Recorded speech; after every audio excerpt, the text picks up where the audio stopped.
In this video, we'll be taking a look at 5 college basketball games happening on November 28, 2025, and providing you with free team picks and total picks for each one of those games, so 10 picks in total. Welcome back to Cash Out Sports. Let's dive right into it. Oh, and don't forget to subscribe and to click the bell icon to get notified as soon as these videos get released, so that you have more time to plan out your bets as we provide these videos on a daily basis. I can guarantee that you'll have all the important information that you'll need on these 5 college basketball games after fully watching this video.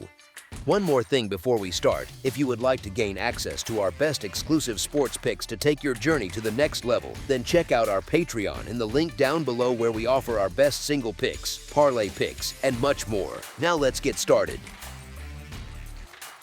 Connecticut versus Illinois. On Friday, the Connecticut Huskies and the Illinois Fighting Illini meet on the hardwood at Madison Square Garden. These teams saw each other in last season's NCAA tournament, a game the Huskies won 77-52. Connecticut held a 5-point edge at the break and pulled away with a 20-point surge in the second half. Connecticut handled Bryant in its last game despite a cool shooting night at 39.1% from the floor and 20% on 5 of 25 from deep. They kept control with only 8 turnovers and a 37-21 edge on the glass. The most telling number came in the paint, where they held a 40-8 margin. The Huskies have scored at least 72 points in all 5 of their wins, showing steady output even with uneven shooting. If they land in the mid-70s again, the setup favors them. Illinois rolled past UTRGV with clean shooting at 50%, strong work at the line at 19 of 22, and 42 total rebounds. They also posted a 44-28 advantage in the paint. The Illini have reached 81 points or more in all 7 of their games, showing a clear pattern of production. Their front court carried much of the load, and their scoring profile depends on matchups that let them play inside. Connecticut could add depth with Reed nearing a return and Mullins close to his collegiate debut, which would strengthen their rotation. Illinois leans on an offense that presses one-on-one situations in the post, while Connecticut favors an approach built on movement and shared touches. Illinois leaned heavily on Stojakovic against Alabama, since he was the one player who created his own shot with consistency. Connecticut's rebounding might not produce a wide margin, yet they have enough size and discipline to stay even on the boards in most sequences. As our first pick for this matchup, the Connecticut Huskies to win and cover the spread as favorites is our full game side pick. Connecticut often reduces the pace. They rank 259th in possessions per game, which can unsettle faster teams like Illinois. They protect the ball and distribute it well, sitting 8th in assist-to-turnover ratio. That limits easy runouts for opponents. If they match Illinois on the glass, the flow tilts toward a slower, lower-volume game. The combined record for the under stands at 9-4 across both teams this season. This trend fits the way Connecticut shapes the tempo and the way Illinois scores when pushed into half-court sets. As our second pick for this matchup, under the projected total, is our full game total pick.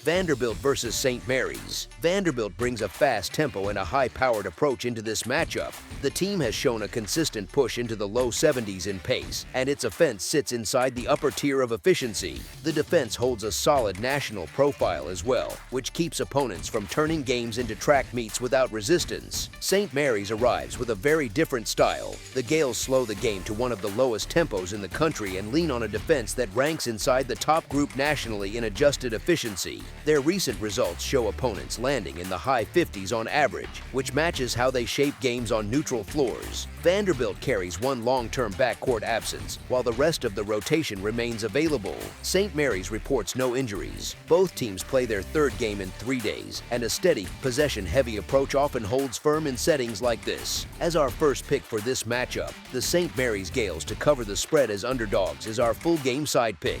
This total number reflects the expectation of a fast game. St. Mary's plays with extreme patience, and its defense forces opponents into long, deliberate trips. Vanderbilt has the firepower to score, but this matchup features its strongest defensive opponent so far in the tournament. Both teams now manage accumulated fatigue from back-to-back games, and that factor can trim a few possessions while raising the value of each shot. The ballroom setting and the defensive strengths on both sides can tighten scoring even when offenses stay sharp. As our second pick for this matchup, under the projected total, is our full game total pick.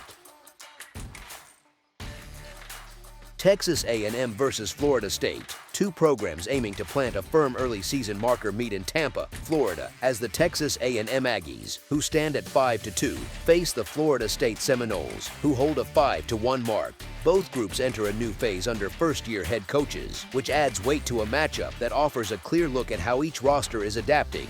Their most recent outings came on Tuesday when Florida State handled Cal State Bakersfield by a large margin, and Texas A&M delivered a high-scoring result against Mississippi Valley State. Florida State moved past CSU Bakersfield with steady shooting at 44.6% from the field and strong work at the line, where they finished 23 of 29. They controlled the paint by an 8-point margin, yet they were out-rebounded 37-35 and lost the ball 17 times. Their scoring profile has held firm, with 76 or more points in every game and at least 87 in every win. The mix of production highlights a roster that shows pace, length, and an ability to pressure defenses. The turnover count and rebounding slip point to areas that need attention, but the overall output reflects a rotation that can spread shots, run in transition, and keep opponents on their heels. Texas A&M shot 50% from the field against Mississippi Valley State and excelled at the line with 42 makes in 50 tries. They gave up the rebounding edge 31-26 and finished with 13 turnovers. Their tempo has risen under Bucky McMillan, and the faster approach has their perimeter volume near the top of the national charts. Their scoring average sits at 93.4 points per game through 6 contests, supported by 3 players posting more than 11 points each night. The shift in pace, spacing, and shot selection creates stress for defenses that struggle to match their rhythm.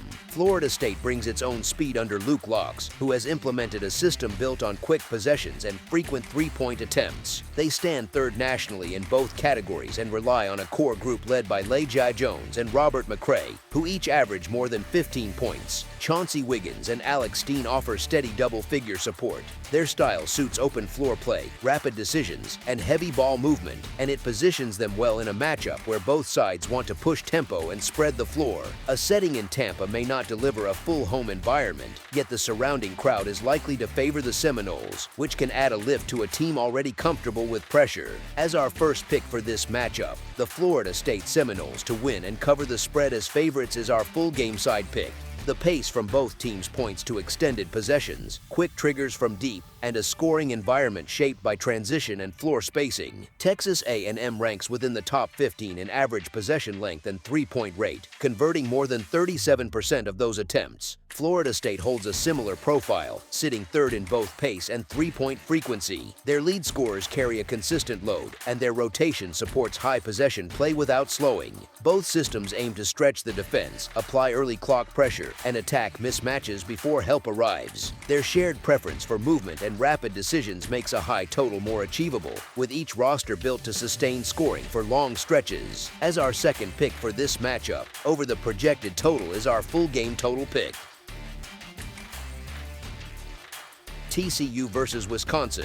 Wisconsin enters this matchup with a record of 5-1-0 and a style that leans into pace, spacing, and steady pressure. They showed that approach against Providence when they reached 104 points and moved the ball with control while keeping turnovers low. Their production near the arc and at the foul line sets a clean base for possessions that stack in their favor. They also continue to rebound with purpose, which limits long stretches without scoring and creates extra touches in high-value areas. TCU at 4-2-0 brings energy and toughness, and their comeback against Florida showed how quickly they can create swings when they force mistakes. That run, however, came with Florida giving up 19 turnovers and still crossing 80 points. The environment in San Diego removes the home court cushion, and the recent loss of TCU's starting center narrows their presence inside. Wisconsin does have an 18-point loss to BYU, but they are shooting 47% from the field, and they have scored at least 86 points in 4 of their last 5 games. I think it will be very tough for TCU to carry that momentum here. Wisconsin's rotation stays deep, and their comfort on this floor supports a steady rhythm on both ends. As our first pick for this matchup, the Wisconsin Badgers to cover the spread as favorites is our full game side pick.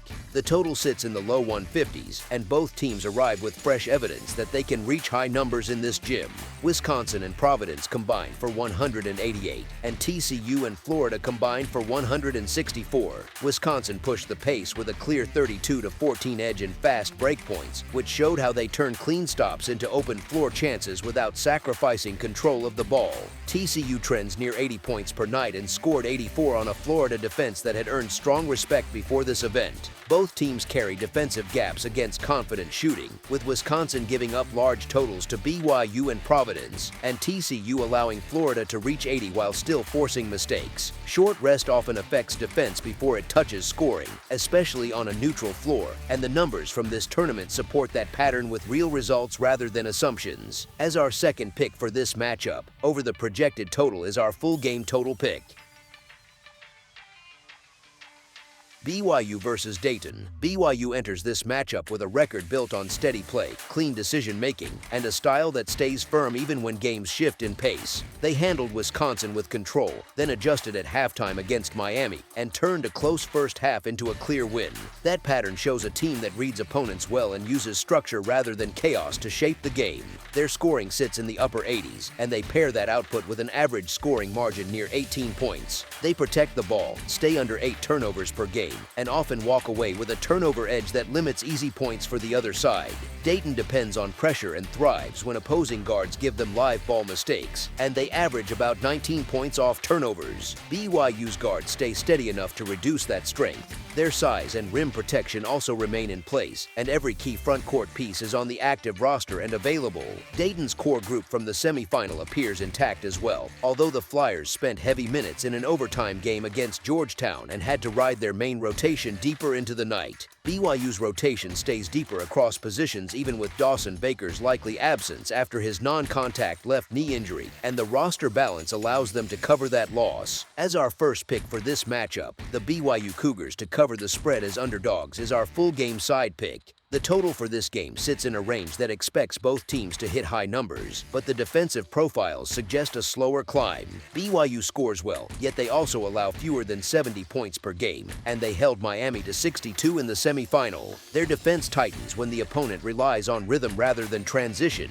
Dayton sits in a similar defensive tier and carries a seasoned trend of holding teams in the high 60s unless overtime stretches the final total. Neither team forces a fast tempo. Their neutral site data places them near the middle of the national pack in possessions per game, which reduces the odds of extended scoring bursts. Both teams now play for the third time in 3 days inside a compact venue that rewards half-court execution over raw pace. That situation often reduces scoring before it affects effort, and both sides have shown enough structure to lean on defense when legs get heavy. BYU has depth to manage their guard rotation after Baker's injury, and Dayton gains value by slowing BYU's perimeter rhythm and seeking chances inside rather than trading quick jumpers. The projected number in the low 100s and 50s asks both teams to rise above their typical scoring ranges while managing fatigue and structured defenses. As our second pick for this matchup, under the projected total is our full game total pick.